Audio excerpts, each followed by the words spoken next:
우리가 이제 주식하면은 가장 무서운 것 중에 하나가 이제 고점에 물리는 겁니다. 꼭지에 피레침이죠. 이 피레침이 진짜인지 가짜인지 장중에 또는 장 끝나고 고점이다 아니다 파악할 수 있는 방법에 대해서 좀 이야기를 하고자 합니다. 뭐 제가 시간이 되면은 고점에 대한 징후에 대해서도 말씀을 드리겠지만 오늘은 요 피레침 요것만 알아두셔도 여러분들 큰 도움이 되니까 참조하시면 될 것 같습니다. 흔히 말하는 피레침은요. 이렇게 요 길이가 몸통보다 긴 거를 이제 피레침이라고 합니다. 그래서 요걸 이렇게 보시다 보면은 이게 이제 빨간색일 수도 있고요. 뭐 음봉일 수도 있습니다. 뭐 이런 음봉 캔들일 수도 있어요. 자, 음봉 캔들 같은 경우에는 보시면은 이렇게 올라갔다가 이렇게 빠지죠. 그리고 양봉 캔들 같은 경우에는 어떻습니까? 여기서 이렇게 올라갔다가 이렇게 빠집니다. 그죠? 그러니까 캔들이 이런 형태로 되는 거고요. 여기는 캔들이 이런 형태로 되는 거겠죠. 자, 이거 이해하셔야 됩니다. 자, 어쨌건 간에 이제 이 캔들이 고점에서 나왔어요. 이게 진짜인지 가짜인지 여러분 알 수 있습니까? 사실 알기는 어려워요. 어렵지만은 제 경험을 토대로 상당히 높은 확률로 이게 고점에 대한 징후인지 아닌지에 대해서 조금 말씀을 드려보고자 합니다. 물론 누군가가 털었는데 다시 밑에서 주워가지고 정고점을 넘을 수 있겠지만은 어쨌건 간에 고점 대비 상당히 낙폭이 심한 그 시점을 우리가 예측을 할 수 있다. 자, 간단합니다. 뭐냐면요. 이 피레침이 나올 때는요. 여기 보시면은 9시죠? 네, 9시 시작입니다. 자, 그리고 보통 여기 10시 30분이에요. 그죠? 그리고 여기 뭐 2시, 3시 30분입니다. 자, 20분이나 칩시다. 이렇게. 자, 이 상태면은 일반적인 여러분들 이제 이게 추세가 이어지거나 그런 그 피레침 같은 경우에는요. 고점이 언제 형성이 되냐면요. 여기 10시경. 이럴 때 형성이 되거든요. 10시 반경. 요 부분에서 형성이 되는데 어, 세력이 정리를 하려고 하는 그 피레침은요. 장 초반에 일어납니다. 그래서 이 피레침의 이 침은요.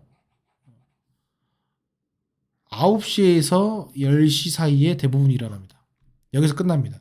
그래서 여러분들이 요거를 아시면 좋아요. 그래서 장 끝나던 장중이건 간에 반드시 10시까지는 긴장을 하셔야 돼요. 만약 거래량이 많이 터지면서 첫 번째 조건 거래량. 뭐 거래량이 뭐 최대 거래량 안 터져도 됩니다. 적당한 거래량, 어느 정도 꽤 많이 준수한 거래량, 최대 거래량의 뭐 절반 이상이 나온다면은 긴장을 해야 되는데 그때 이제 막 양봉으로 이렇게 주가가 이제 쫙 올라간단 말이죠. 그러다가 빠져요. 이 빠진 시점이 여러분들 예를 들어 가지고 10시나 10시 반이나 이럴 때면은 괜찮아요. 확률이 낮습니다. 그런데 그게 아니라 여기가 9시 반이에요. 9시 전부터 해서 벌써부터 빠지기 시작해요. 그러니까 가파름도 강하고 빠짐도 강하는 것이 특징 중에 하나입니다. 두 번째는 뭐냐면요. 두 번째는 이게 외봉입니다. 예. 이게 진짜 이제 급락하는 경우 이런 외봉인 경우가 상당히 많고요. 자, 여기 아까 뭐라고 했죠? 여기 10시 반이 아니라 9시 30분에서 10시 정도. 여기서 다 끝나요. 여기가.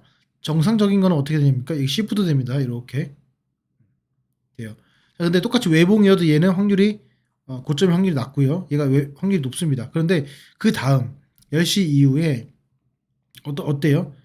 어, 이 점심시간 10시 반 이후에 여기가 반등을 좀 주는 거는 그 다음에 지지가 될 가능성이 커요. 그런데 그게 아니라 외봉으로 이렇게 빠진다? 그런 것들은 이 고점이 징후구나라고 생각하시면 됩니다. 그래서 여러분들이 이제 이거 판단하실 때 가장 그 심플하게 보는 방법입니다. 그런데 이런 것들은 실질적으로 초대형주들, 뭐 삼성전자나 SK하이닉스나 이 대형주들은 이런 모습이 잘 없습니다. 대형주에 대한 내용은 내가 다음에 기회가 되면은 다른 패턴으로 나온다라는 거 말씀을 좀 드려보고 싶고 오늘은 이제 뭐 중형주까지 요즘에는 뭐 에코프로도 뭐 대형주인데 뭐 이렇게 비슷하게 가긴 하지만 어쨌건 간에 중요한 건 그겁니다. 그래서 여기서 이제 여러분들 그 중요한 것 중에 하나는 뭐냐면요.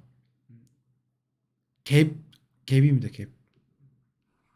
갭을 띄우면서 피리침이 나온다. 예를 들어서 갭을 띄웠는데 갭을 띄우고 피리침이 나와가지고 이 갭이 무너지는 피리침이 나온다라는 것은 상당히 그 고점의 가능성이 크다.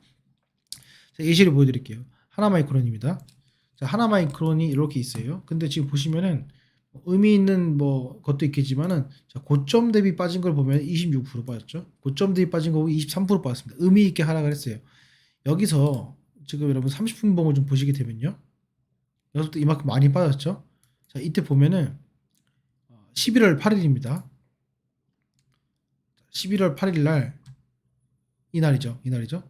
자, 이날이 고점이 생겼어요. 그래서 고가가 3.9%였고요. 그리고 시가가 0.45%였습니다. 마이너스. 이거 분봉으로 보시면은 어떤 현상이 일어나면 뭐 피레침이 길고 짧음이 있을 수 있지만은 자, 여기 보시면은 어때요? 요 기간이 짧죠? 1시간 안에 끝납니다. 올라가는 건 얼마 안에 끝나요? 30분 안에 끝납니다. 30분 봉이거든요. 30분 안에 끝나고 30분 만에 끝납니다. 그리고 어때요? 외봉으로 떨어집니다. 그렇죠? 네. 중요한 겁니다. 네. 중요한 거예요. 다른 것도 제가 보겠습니다. 뭐 어떤 거를 이야기를 해도 뭐 중형주 같은 경우는 괜찮습니다. 그래서 이거를 파악할 수가 있고요. 예시를 좀 들어보면은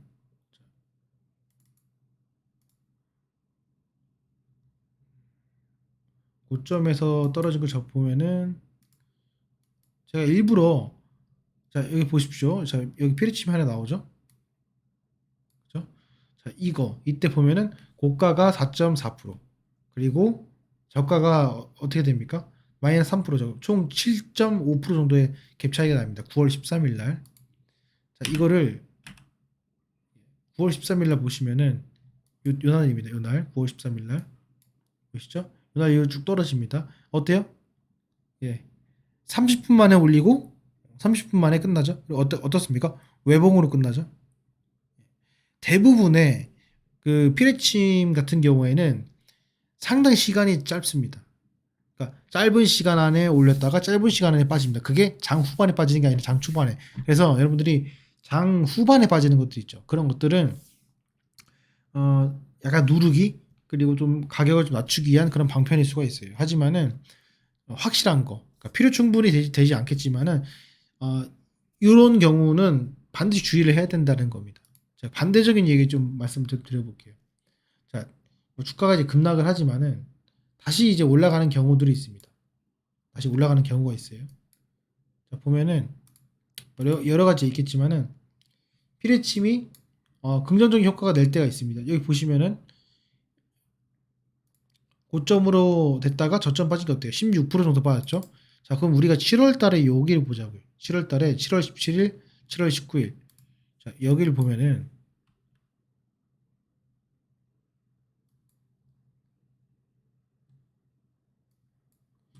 7월 19일, 7월 19일, 7월 17일.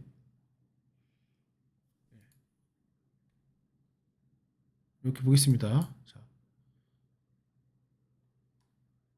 그렇죠? 여기 7월이니까 7월 19일, 7월 17일. 여기죠? 자, 여기를 보면은 어때요? 고점이 똑같이 30분 안에 끝났죠. 그죠? 얘도 고점이 30분 안에 끝났죠. 자, 그런데 여기 잘 보시면은 어때요? 10시 반까지 반등이라는 것이 존재합니다. 반등이 존재하죠. 자, 얘도 떨어졌다가 올라갔다가 떨어졌다가 올라갔다 떨어졌다 올라갔다 떨어졌다가 올라갔다 반등을 주죠.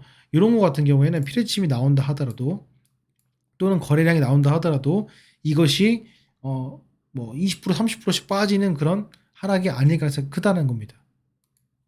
중요한 내용입니다. 여기 이 부분이요. 그래서 요거는 실질적으로 이런 거 같은 경우에는 밑에서 끌어올린 거 대비 50% 하락밖에 안 됩니다. 그래서 실질적으로 여러분들 이거 그어 보시면은 여기서부터 뭐 그어 보시면은 자 여기서 그어 볼까요? 이렇게 해서 이제 여러분들 하시면은 여기 50%입니다. 그렇죠? 50% 반등의 마무리가 된 경우가 상당히 많이 있습니다. 그래서 실질적으로 이 피레침이 어떤 물량 매집이나 주가를 누르기 위한 하나의 방편이라면은 저점에서 올린 거 대비 50% 안에서 조정이 마무리되는 경우가 대부분입니다. 그래서 이런 것들은 기회로 삼을 수가 있습니다.